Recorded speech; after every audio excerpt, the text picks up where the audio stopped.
Hello and welcome to Foreign Policy Focus. This is episode 95 and I am the show's host Kyle. Joining me on the show today again is Will Porter. Will Porter is a journalist and commentator with a focus on U.S. foreign policy and Mideast affairs. His work can be found at the Libertarian Institute and antiwar.com. Hey Will, how are you doing today?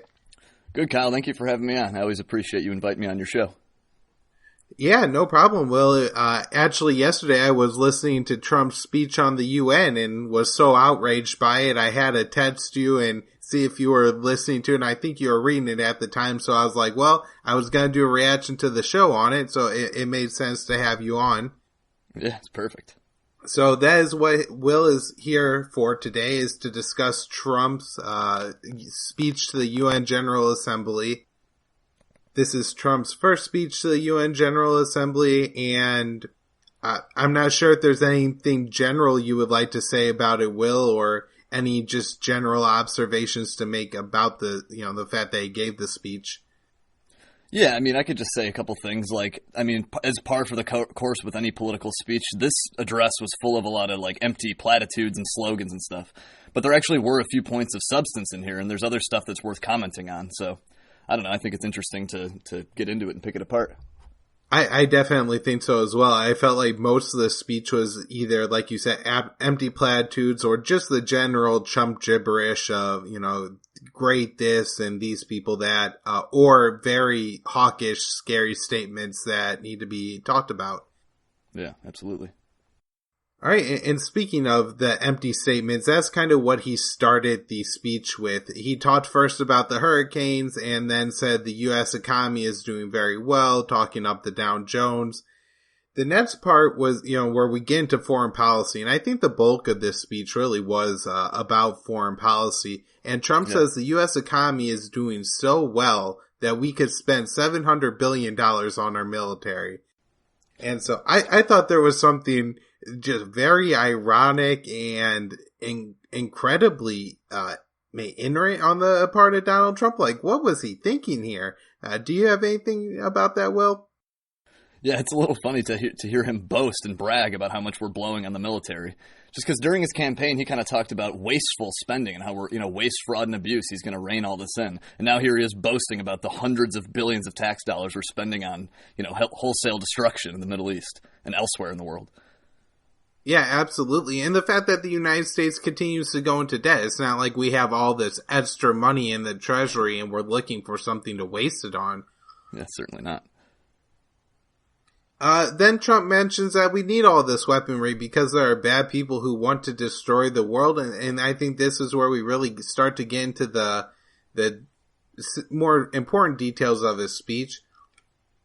One of the first things he said is just talking up the UN and the importance of the UN and the Marshall Plan. And then he says, and this is a quote, "We have it in our power, should we choose, to lift millions from poverty, to help our citizens realize their dreams and to ensure that new generations of children are raised free from violence, hatred, and fear."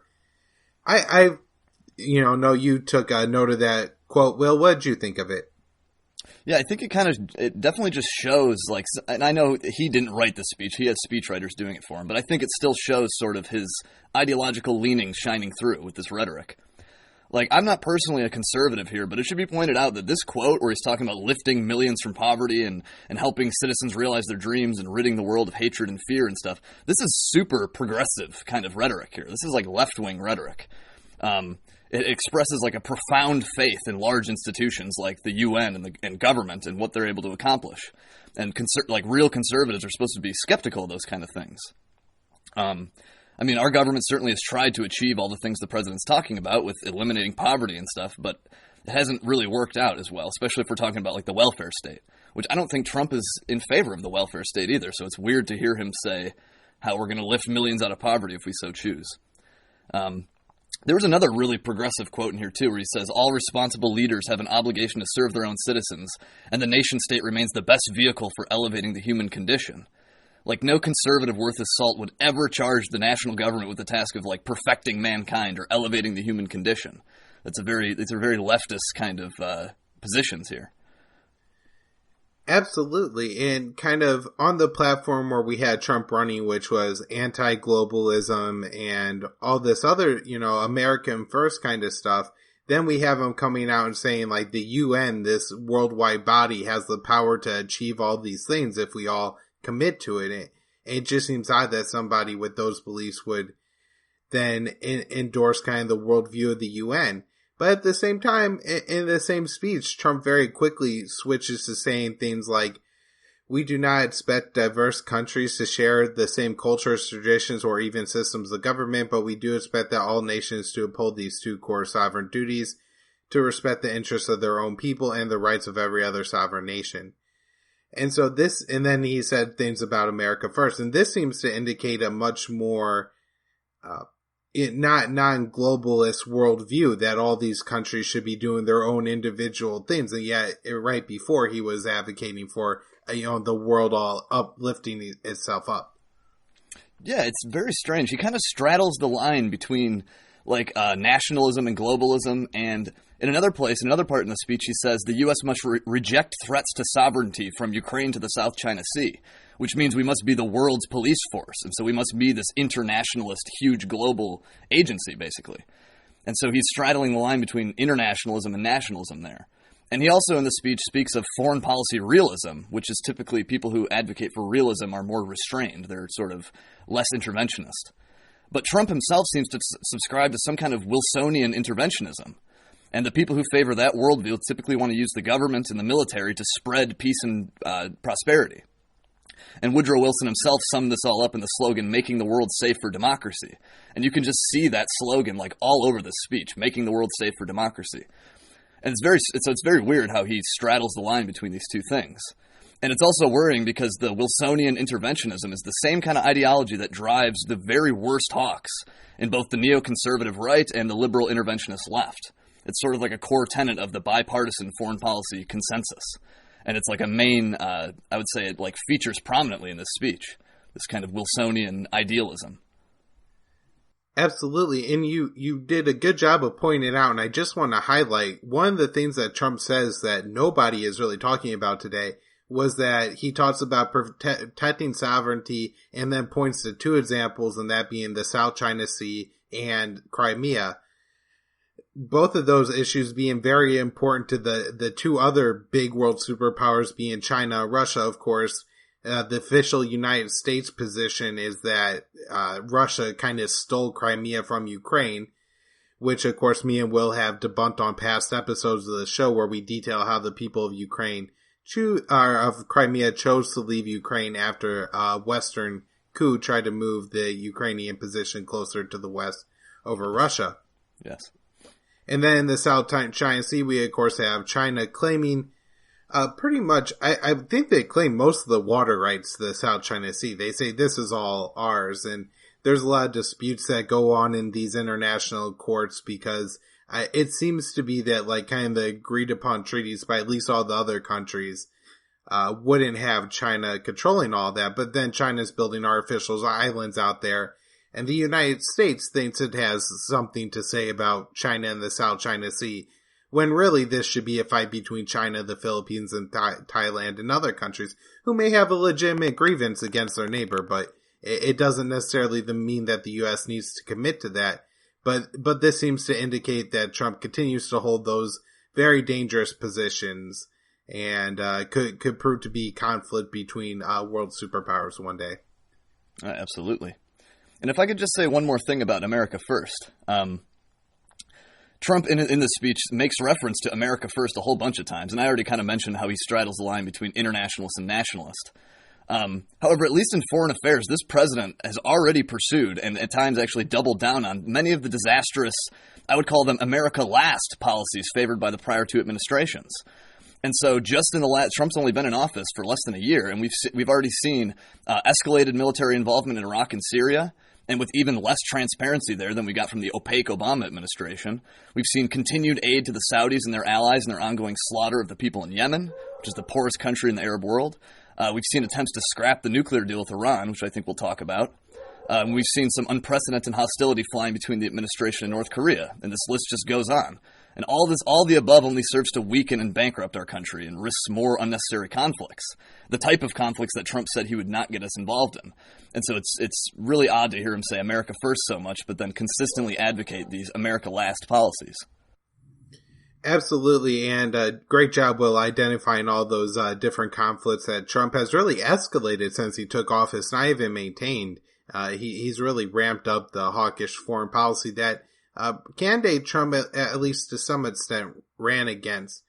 One interesting note about the quote was just that Trump says that every country has the duty to respect the rights of their own people and the rights of every other sovereign nation. That part, I think, really kind of details what Trump at least thinks of his foreign policy, and it seems to be an endorsement of a liberal interventionist foreign policy, if anything. That seems to be pretty much textbook liberal interventionism, right, Will? Oh, yeah, certainly. But he also wants to play innocent at the same time. He wants to say, we don't seek to impose our way of life on anyone, and we shine as an example for everyone else to watch, which is another quote from the speech. And so, yeah, certainly, he's endorsing a lot of, like I said, Wilsonian interventionism, which is sort of a left-wing kind of interventionist position. But on the sort of innocence aspect of the speech, where he says, in one of the quotes, he says, "It is an eternal credit to the American character that even after we and our allies emerged victorious from the bloodiest war in history," which I think he means World War II, "we did not seek territorial expansion or attempt to oppose or impose our way of life on others, et cetera, et cetera." And I mean, this stuff just isn't true about the United States. He can't talk like we're just this dove. I mean, the United States regularly throws around its weight to compel or coerce these so-called sovereign nations into obeying American dictates. And sometimes we do that unilaterally, or sometimes we use international bodies like the UN or NATO. And I mean, since the 1950s, the U.S. has carried out 60 regime change operations in foreign countries. And we're still doing it up to the present decade. So that should tell you how much respect the president has for national sovereignty, despite all his rhetoric to the contrary. And so I think it's kind of it's farcical to pretend that the U.S. has been a non-interventionist power, hasn't sought to impose itself on other countries. Yeah, in fact, at the end of the speech, one of the last things he talks about are Venezuela and Cuba, and then he brags about these kind of sanction-type policies and thanks other countries for being a part of them. Yeah, precisely. Moving back to kind of the intro of the speech, one of the other, I would say, highlights from the intro is he uses this phrase rogue regime twice. And one of the quotes is, "The scourge of our planet today is a small group of rogue regimes that violate every principle on which the United Nations is based. They respect neither their own citizens nor the sovereign rights of their countries, of other countries." So, yeah, well, go on. Oh, I was just going to say, yeah, I found that to be the most worrying and dangerous part of this whole speech, is all the reference to rogue regimes, and in his specifics as well, in North Korea and Iran. And I mean, he said he promised to totally destroy North Korea. I just thought that was insane. That was a direct quote. "We will totally destroy North Korea." There's no tact at all with it whatsoever. It's just blatant, direct, "We will destroy you." And I mean, of course, Trump is always kind of posturing like this, but it's still extremely worrying. And I think the rogue regime stuff is also dangerous just because of how easily and readily people can and do apply it to other countries. It's like a pretty malleable term. And so you can just kind of apply it to Iran or North Korea or Russia or Syria or whoever you want to. And it sounds very frightening too. To the American people, it sounds like, we can't be at ease until all the rogue regimes are taken out. And so I don't like the use of that kind of vague, vapid term. And as we've seen from examples like North Korea or Iran or Iraq with Saddam Hussein or Libya with Gaddafi, the media does a very good job of making us scared of these leaders very quickly. Everybody thinks that Kim Jong-un is some, crazy little Asian nut job who's just running around in his mad scientist quote all day making nuclear bombs so he could destroy the world, which is absolutely untrue. But, if the standard's going to be any time the people perceive there's one of those people out there, and we know the media could scare us into it so easily, it seems like a really terrible policy. Yeah, absolutely. If you simply define a rogue regime as something that cannot be tolerated, then all you have to do is apply that term to any country, and then therefore that country cannot be tolerated, and something must be done about it. So you can see the kind of maneuvering they're doing there. Yep. All right, so I guess the rest of the speech, me and Will have tried to break it up into categories. As you would expect from Donald Trump, he kind of bounces back and forth from topic to topic, but he really highlights on two countries that have North Korea and Iran. He tackles the North Korea issue first and starts off by talking about some abuses committed by North Korea, starving millions of its citizens and, imprisoning its citizens and doing some terrible things, including the death of Otto Warmbier. Is that how you pronounce his name, Will? Or Warmbier, I think, Otto Warmbier. Oh, yes. And so all these abuses absolutely do occur, and, it's right for other nations to call them out. But sure, Trump also includes abuses of North Korea as being, developing weapons to protect its own country, and then goes on to give a quote like this, which is, "The United States has great strength and patience, but if it is forced to defend itself or its allies, we'll have no choice but to totally destroy North Korea. Rocket Man is on a suicide mission for himself and for his regime. The United States is ready, willing, and able, but hopefully will not be necessary. That's what the United Nations is all about. That's what the United Nations is for. Let's see how they do it.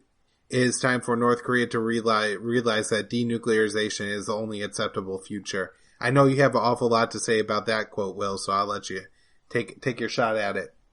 Yeah, I've got quite a bit to say there. So, as far as the Rocket Man quote, of course, it's a very typical Trumpian thing to just give somebody a nickname and stuff. Like that's his style, definitely. But I don't think it's true at all to say that Un is on some kind of suicide mission and that he's a madman and he's suicidal. Like you were saying, all he's doing is running around in his lab coat all day making bombs or something. I think the North Koreans, the regime there, it's probably very quirky and there's a different culture and there's a lot of different principles at work. But I think ultimately it is a self-preserving institution. It doesn't want to get annihilated in the nuclear warfare and an apocalypse. It wants to last. And I think it believes that through its own calculus, the North Korean regime believes that having missiles and rockets helps it stay safe. And so I think Trump, like the typical interpretation of Un being a madman and all this stuff, yeah, he's a dictator, and that's kind of technically true. Any dictator is going to be kind of a madman, but not in the sort of geopolitical sense. Like, no, I think they're aiming for preservation. As far as denuclearization, I mean, sure, I agree with that too, but at what cost? Are we going to have a nuclear war in the name of denuclearization, or what? Yeah, I saw a lot of problems with this quote. The first being that Trump is saying that this is what the United Nations is supposed to do, is solve these conflicts. But just last week, we had Nikki Haley, who is the United States ambassador to the United Nations, saying that she's ready to kick the North Korea situation over to James Mattis and is completely refusing to talk to the United Nations. Yeah, right. So demanding unilateral action and here's Trump doing the complete opposite. And I think this is a particularly dangerous narrative because now the media is going to go out and say that Trump is expecting the UN to solve the problem with North Korea.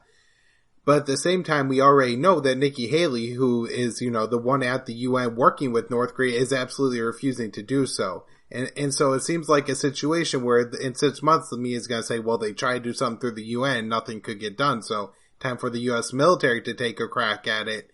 But in reality, the UN was never going to solve it because the U.S. was refusing to. Also, that the United States starting point in the talks is always denuclearization. So Trump is demanding that before talks even occur, that North Korea give up everything it has over the United States. And so North Korea has to completely neuter itself before the United States will even talk to North Korea. It should be apparent to Trump, who considers himself the ultimate deal maker, that this is just not going to happen. Right, you can't open with like the most maximum to even begin negotiations. You have to accept the whole kit and caboodle, the whole thing. Like that's an absurd negotiation tactic. I suppose the U.S. being in the powerful position can kind of do it, though. But that's the way we kind of impose ourselves on other countries, which Trump says we don't do. We don't impose ourselves on anyone. But that's precisely how we do it. It's putting that pressure on them. And however, one other thing I'd like to say about this little quote about the UN handling this, look at Trump's language where he says, let's see how they do. Like, I feel like that'll really, like, open up, it gives them an opening to go, well, we were going to see how they did, and they didn't do it right, so now we have to do something. Yeah, absolutely. That's always a fear I have with Trump is, like, ways that he's going to entrap himself into going to war. And this seems like one of the ways that the media could maybe strong-arm him into it one day down the road. Totally.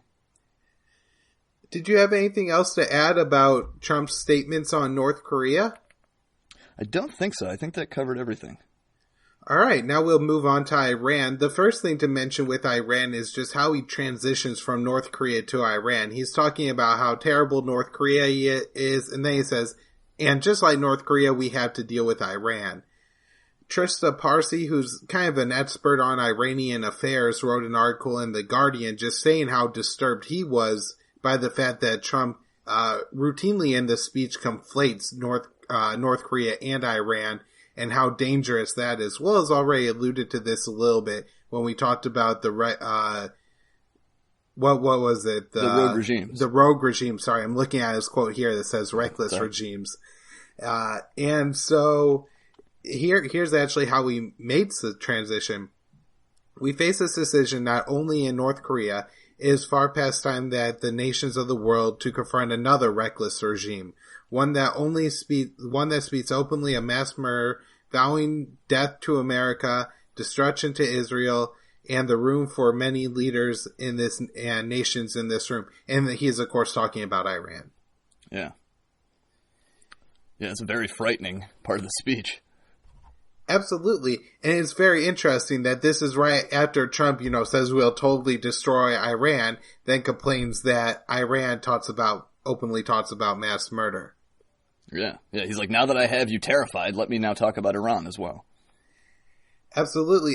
So, Will, what did you notice about Trump's speech, this portion of the speech against Iran, specifically with the Iranian nuclear deal? Yeah, of course, Trump has been an opponent for a long time of the nuclear deal, and he doesn't appear to know the first thing about it. He just constantly says how we don't get anything from this deal, and we don't get this, we don't get that. As if we were supposed to get like a bunch of money or something from the deal. No, the deal was to limit Iran's nuclear energy program. And that's exactly what we got. Iran dismantled tons of its centrifuges, gave up tons of its enriched uranium. And now Iran's nuclear energy program is under the strictest safeguards program under the IAEA that has ever been known in human history. It's actually like the best deal we could have gotten. I don't know what he's talking about with this. It's a bad deal stuff. Like, does he even give one detail about how it's the worst and like he said, I'm looking at the quote here. The Iran deal is one of the worst and most one-sided transactions the United States has ever entered into. Okay, how though? Does he even say once? Does he even hint at why? Yeah, and I think his position on the Iran deal is even getting worse than that, because he seems to be adopting this John Bolton position that while Iran isn't violating the nuclear deal, Iran is starting to do this thing called violating the spirit of the Iranian nuclear deal. And we got some of that in this speech as well. Yeah, that's right. I mean, Trump was trying to get Rex Tillerson, the Secretary of State, trying to get him to find reasons to sort of scotch the deal. And I think he was angry at Tillerson when he refused to do so. Yeah, because Tillerson knows a good deal when he sees one, apparently. Yeah. Part of the portion of the speech on Iran, Trump goes on this long tirade of all of his complaints against Iran, including Iran harassing its innocent neighbors and threatening Iran, and specifically their support for Hezbollah. So, Will, do you want to go into a little bit about Iran's support for Hezbollah and how it isn't not necessarily quite the terror organization that Trump paints it as? Yeah, there's certainly a lot more detail and nuance that he, of course, leaves out in the speech. Now, yes, it's absolutely true that Iran does have connections with Hezbollah, and they share a sort of a religion and ideology of Shia, I think 12th Imam kind of Islam. However, Hezbollah in the 1980s, when it was created, Hezbollah was created to resist Israeli incursions into southern Lebanon. And it is true that in the 80s, Hezbollah did carry out bombings and stuff. But that has not really been its characteristic, more recently. Hezbollah now is for example, what it's doing in Syria. It seems to be more characteristic of its mission. And it's sort of just a militia, just like offers security. In Syria right now, the Hezbollah is helping the Assad regime fight back rebels. And in southern Lebanon, I believe it still has a similar role providing security services. And now, of course, there are offshoots and there are all kinds of, it's a very complicated picture, and there are probably still some sort of terroristic or jihadi elements within Hezbollah. But it's not so simple just to say, like, Hezbollah is Iran's jihadist army carrying out terrorism, all over the world or something. Absolutely, and I think a couple points to add to that is we've seen this with other groups, including the Irish Freedom Group. What was that, Will? The IRA, yes, which at one time was carrying out terror-like attacks and has now developed into almost, I think, just a kind of normal political party in Ireland. Of course, in Colombia right now we have the FARC, which was once considered a terror organization and then more of a militia, and has now given up its weapons and become a political movement in Colombia. And so these groups can over time kind of change the nature and how they behave. And I think we've definitely seen that with Hezbollah, especially after the Israeli occupation ended of southern Lebanon. Yeah. And excuse me, I totally forgot to even mention, Hezbollah is a political party. That's like primarily what they are. It's the party of God. That's like their whole deal. And they have like an armed wing. But most people just think of them as a militia, though. All right, another few things that Iran gets blamed for, and that is shoring up Bashar al-Assad's dictatorship. Yeah, absolutely. That's what he says. And I mean, it's true, Iran is helping Assad fight there, but the way he's portraying that, his dictatorship, no, he's not just shoring up a dictatorship. Iran is helping Assad clear out rebel jihadis from the country. That's what they're doing. They're actually preserving security and stability in the region. As opposed to the United States, which, as we've discussed at length on this show, how the U.S. has backed the rebels and tried to destabilize Syria.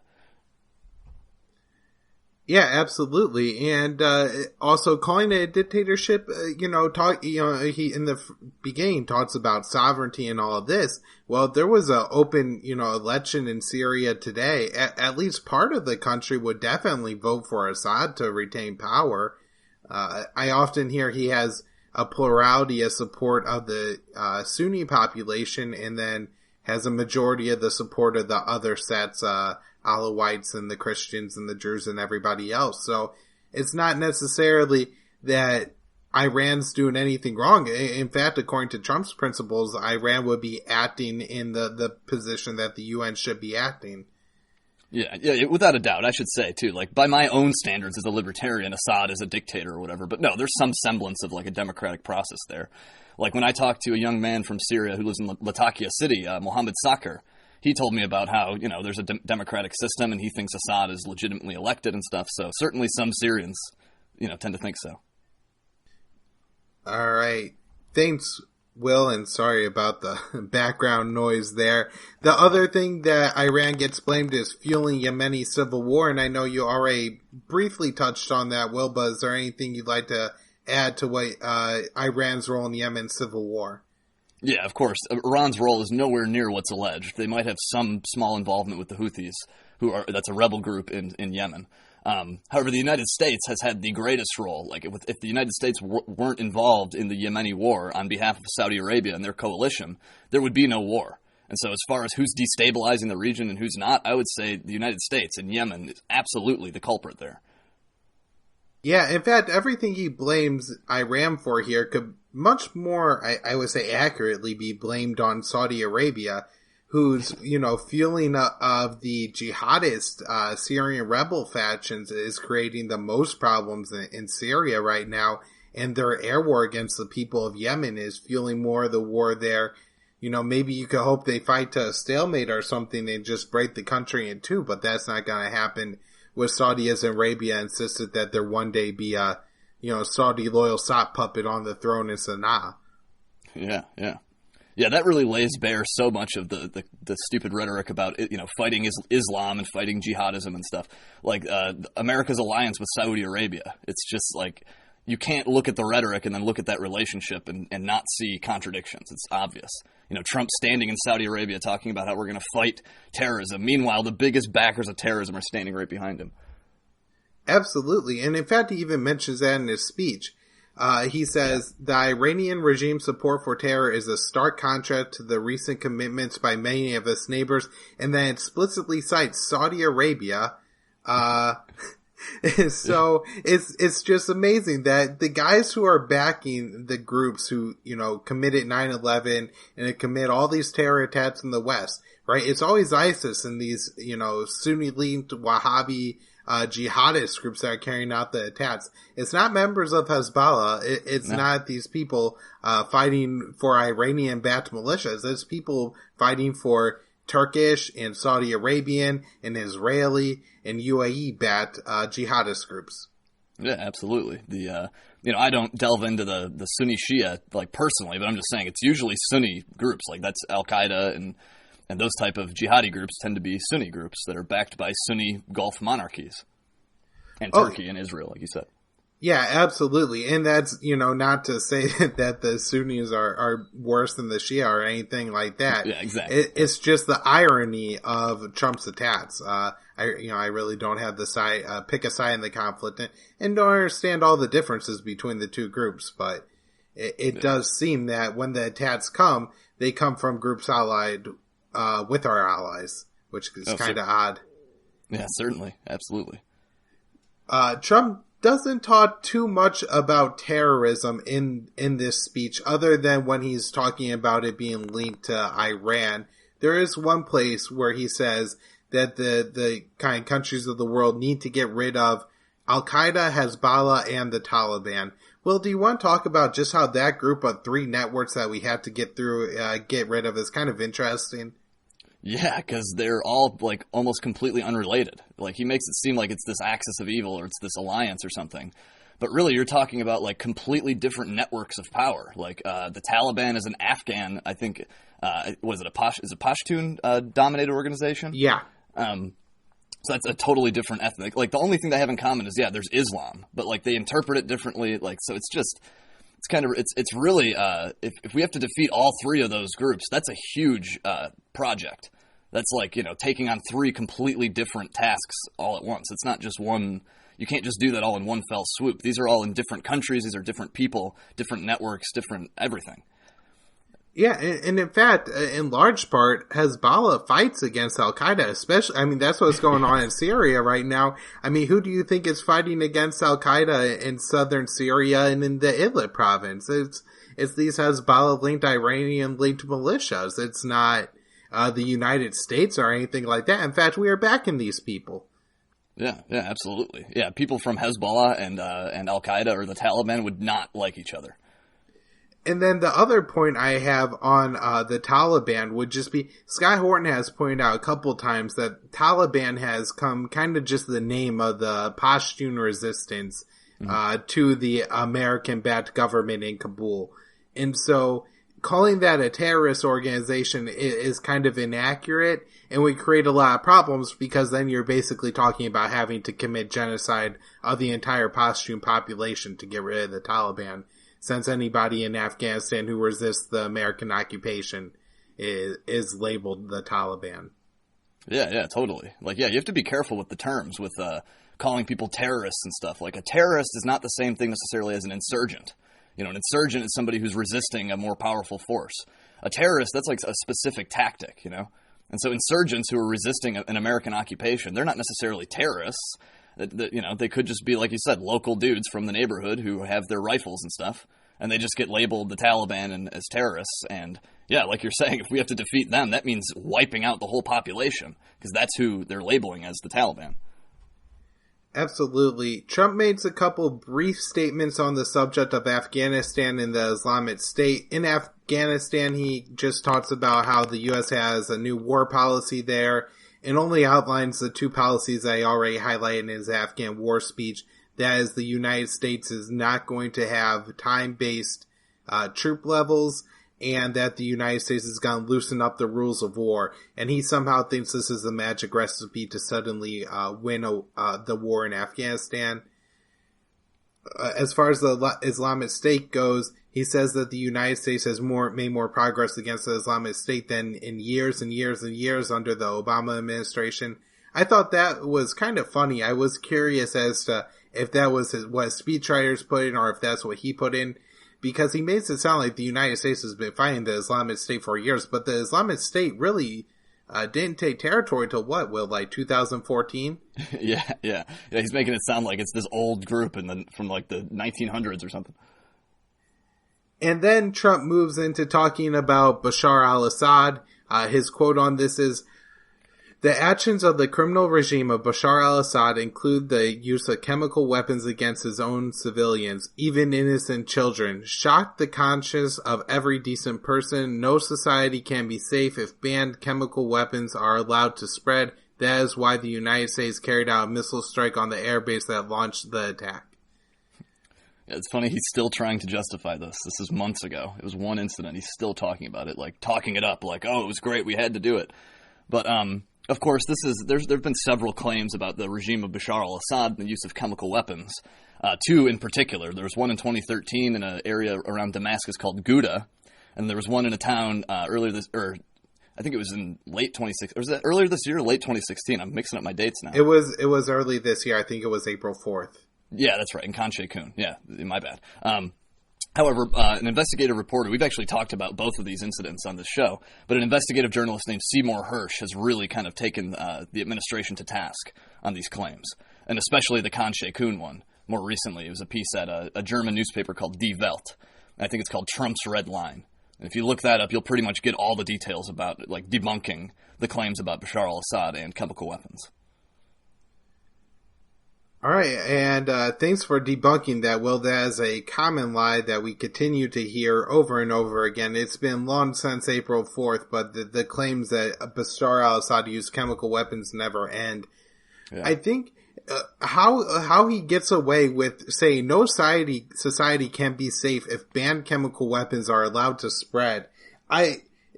He somehow makes it out to be like Assad is an existential threat to the United States and all civilizations everywhere because even if the story is true, I don't understand how that makes sense.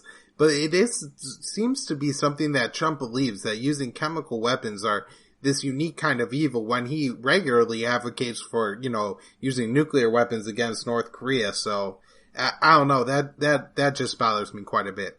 Yeah, I mean, look, like, this isn't very popular to say, but I mean, dude, chemical weapons, like, as compared to high explosives, like, there's really not that much of a difference. It's not, like, both of them can kill big crowds of people painfully and with tons of suffering and whatever.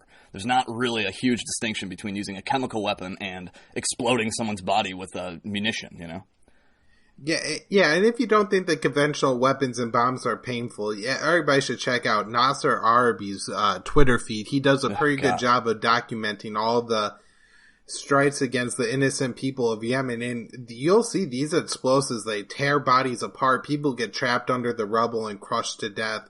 It's absolutely disgusting. Yeah, not safe for work, that Twitter account, for sure. Yeah, thanks for noting that, Will. But definitely, if you want to know the real ramifications of using these weapons and advocating for these policies, it's up close and personal with what he does. Yeah, absolutely. He's great. Anything else to say on the Assad regime and Trump's hawkishness against Assad? Yeah, one more thing I was going to say is that it's funny how he's mentioning how we can't allow the spread of these chemical weapons. I mean, the State Department, they certified that Assad got rid of all of its chemical weapons under Obama. So I'm not sure what, I don't know. It's funny how that just gets, pushed under the rug. So the State Department clears it and says it's all good. And then they're just like, okay, nope, they didn't say that. Yeah. How they get skate away with that never makes much sense. Yeah.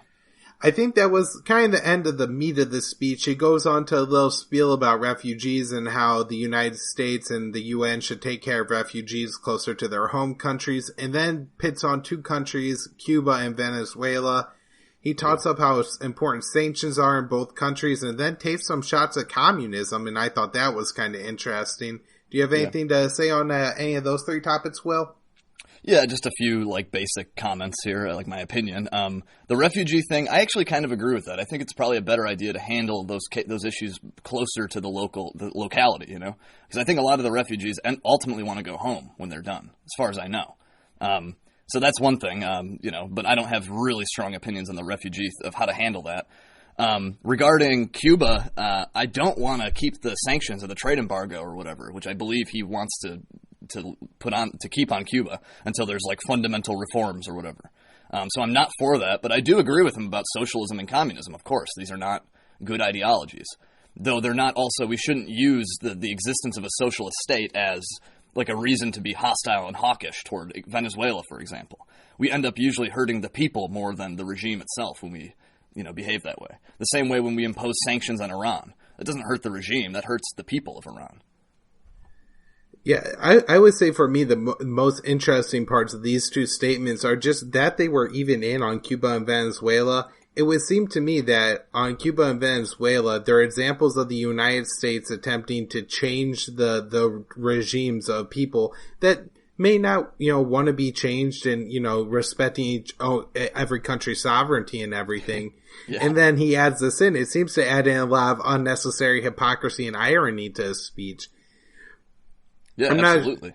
I'm not sure how popular the Castro regime is, but in the, Venezuela, when they had the referendum votes, the totals were actually relatively close to each other, being for and against the government. So I guess, let the will of the people do what they want, Donald Trump. But here you are bragging about how you're trying to change countries and, talking down communism when before you said, whatever kind of system of government everybody wants is what they should have. Yeah, certainly. Like my own my disdain for communism or socialism does not mean I think the U.S. should try to change that about those countries.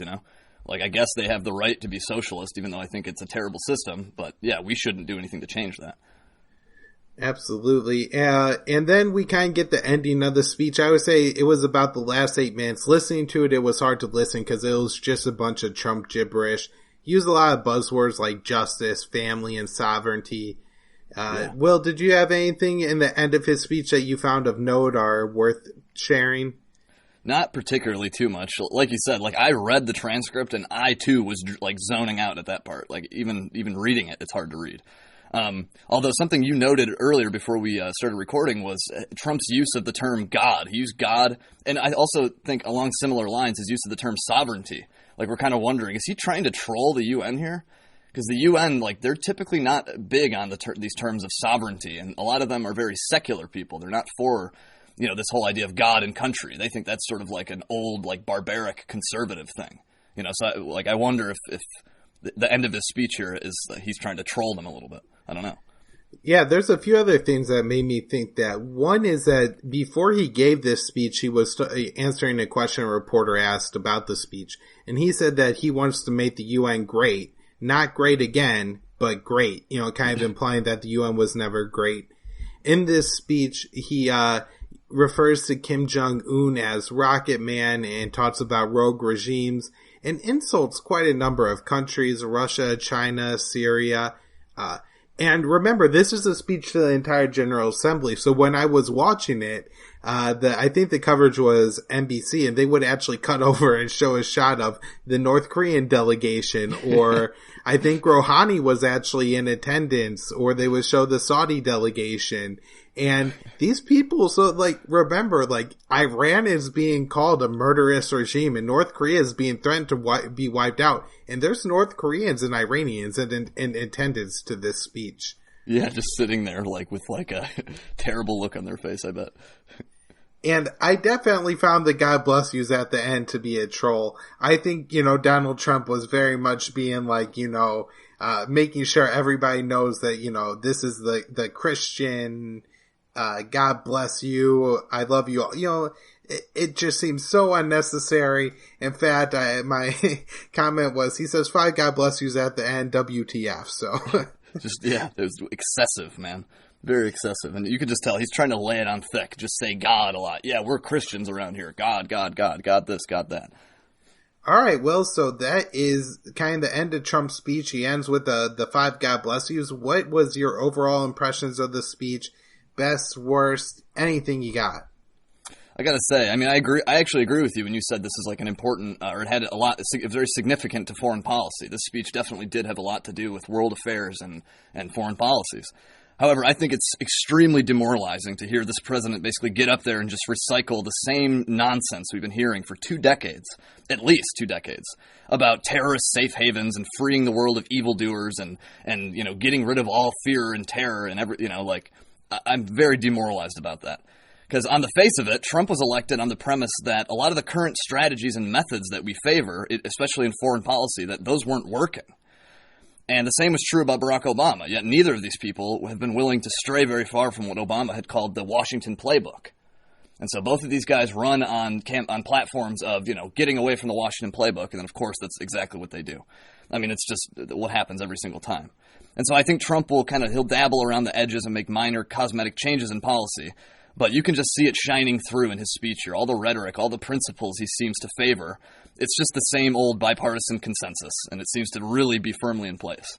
And so instead of, draining the swamp and stopping the waste, fraud, and abuse, we're just going to continue to, in Trump's mind, we're going to spread joy and peace and freedom and goodness across the world with sanctions and bombs. That's what this speech is kind of telling me. Absolutely. My take from it was that I guess Trump is going to end up being more of a liberal interventionist than neoconservative. I don't know exactly what, big changes or differences there would be, but, kind of that more Obama style airstrike drone war. I think Trump will try to avoid big quagmires like like an invasion of Iraq or Afghanistan, and will just favor trying to, wipe out and kill whatever he needs to in order to be able to say whatever he feels like he needs to say. Yeah, definitely. And I think he's going to try to straddle the line between really hawkish rhetoric of I'm the biggest enemy of ISIS ever, I know more than the generals and all this stuff, to the sort of more liberal, New York liberal kind of temperament he seems to have. So we're going to see a mix of both of these things, of sort of bellicosity and hostility, as well as kind of mealy mouth, Obama's thing. Absolutely. All right. Well, do you have anything else you'd like to say about today's or the UN speech, or anything else you'd like to mention on the show? No, I believe we covered all my points here. All right. And would you like to tell everybody what your website is, Twitter, wherever you want people to go check out your work? Yeah, absolutely. So I've been on a brief little hiatus, but you can find a lot of my writing at antiwar.com. In the viewpoint section, you can find some of my work at the Libertarian Institute at the blog. There's a lot of news coverage and commentary at a site called The Daily Sheeple. You should be able to Google Will Porter and The Daily Sheeple and find a lot of my work there. My Twitter is WKPANCAP, and my personal blog is tlvanguard.wordpress.com. Excuse me. And you can find this show also at the libertarianinstitute.org. On the homepage there is the podcast right under Scott Horton's podcast. You can find my daily news roundups on the blog at the Libertarian Institute. My Twitter handle is at KYAAALE. The Facebook page is Kyle's Files. There's a private Facebook group that Will is in, so if you ever want to ask myself or Will a question, check out Foreign Policy Focus. And my website is kylesfilesblog.com. Thanks, everybody. Thanks, Kyle. All right, Will.